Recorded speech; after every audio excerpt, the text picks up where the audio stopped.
തിരുവചന സന്ദേശങ്ങൾ ശ്രവിക്കുന്നതിനായി ഭാഗ്യവചനധാര ഇന്ന് തന്നെ സബ്സ്ക്രൈബ് ചെയ്യുക. ദൈവം നിങ്ങളെ അനുഗ്രഹിക്കട്ടെ. ത്രിയേക ദൈവത്തിന് സ്തുതി.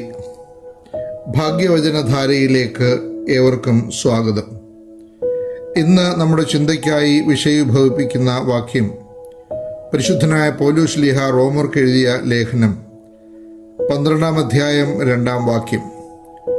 ഈ ലോകത്തിന് അനുരൂപരാകാതെ നന്മയും പ്രസാദവും പൂർണ്ണതയുമുള്ള ദൈവഹിതം ഇന്നതെന്ന് തിരിച്ചറിയേണ്ടതിന് മനസ്സ് പുതുക്കി രൂപാന്തരപ്പെടുവീൻ. ആത്മീയതയിലേക്ക് ഉള്ളതായ ഒരു ശ്രേഷ്ഠമായ ആഹ്വാനമാണ് പരിശുദ്ധനായ പൗലോസ് ശ്ലീഹ ഇവിടെ നൽകുന്നത്. ആത്മീയത എന്നത് ലോകത്തിൽ നിന്ന് പൂർണ്ണമായി മാറി നിൽക്കുന്ന ഒരു പ്രക്രിയയല്ല. ലോകത്തിൻ്റെ തിന്മകളിൽ അകപ്പെടാതെ ദൈവത്തിന് ഹിതകരമായി ജീവിക്കുകയും അപരനെ സ്നേഹിക്കുകയും സേവിക്കുകയും ചെയ്യുക എന്നതാണ്. സ്വാർത്ഥത വെടിഞ്ഞ് ദൈവത്തെയും മനുഷ്യരെയും സ്നേഹിക്കുക. ശുദ്ധമുള്ള യോഹന്നാന്റെ സുവിശേഷം 4-ാം അധ്യായം 24-ാം വാക്യത്തിൽ നാം കാണുന്നു, ദൈവം ആത്മാവാകുന്നു, അവനെ ആരാധിക്കുന്നവർ ആത്മാവിലും സത്യത്തിലും ആരാധിക്കണം.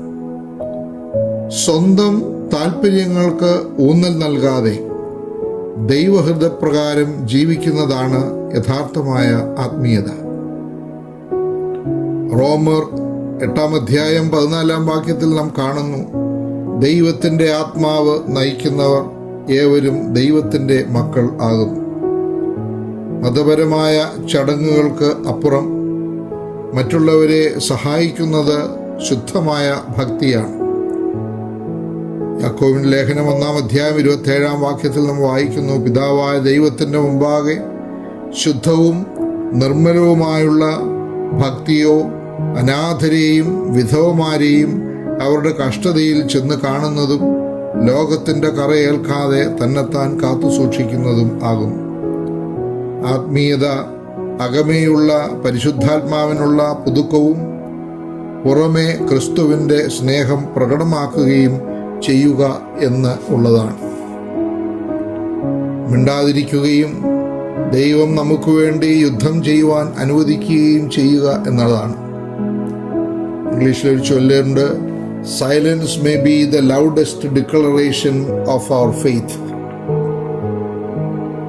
ദാനിയേൽ മൗനമായും വിശ്വസ്തനായും നിലകൊണ്ടു. കുറ്റാരോപണങ്ങൾക്ക് എതിർ പറയുവാൻ അദ്ദേഹം ശ്രദ്ധിച്ചില്ല. അദ്ദേഹത്തെ രക്ഷിക്കുവാൻ ദൈവം സിംഹങ്ങളുടെ വായടച്ചു. തന്നെ കൊല്ലാൻ ശ്രമിച്ച ശൗലിനെ വരുതിയിലാക്കുവാനും കൊല്ലുവാനും ദാവീദിന് അവസരം ലഭിച്ചപ്പോൾ സ്വന്തം ശക്തിയിൽ യുദ്ധം ചെയ്യുവാൻ അവൻ വിസമ്മതിച്ചു.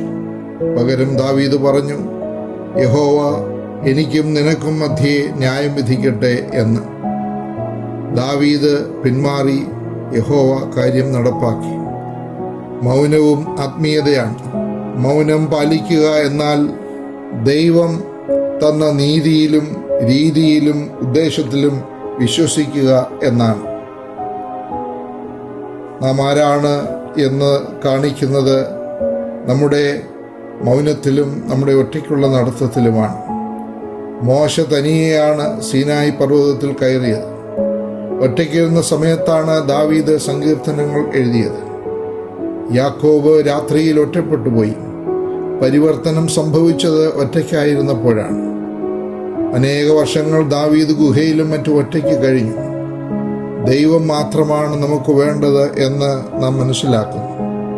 എല്ലാം ശാന്തമാകുമ്പോൾ ദൈവം നമുക്ക് കാര്യങ്ങൾ കൂടുതൽ വ്യക്തമാക്കി തരുന്നു. ഇന്നത്തെ ഒറ്റയായുള്ള നടത്തം നാളത്തെ വലിയ പദവിയുടെ തുടക്കമാണെന്ന് തിരിച്ചറിയുക. ദൈവം സ്നേഹിച്ച മനുഷ്യർ ഒക്കെയും ദൈവത്തെ മുറുകെ പിടിച്ചവരായിരുന്നു. ദൈവത്തെ മുറുകെ പിടിക്കുന്നതാണ് ശ്രേഷ്ഠമായ ആത്മീയത. എല്ലാവർക്കും ശുഭദിനം ആശംസിക്കുന്നു.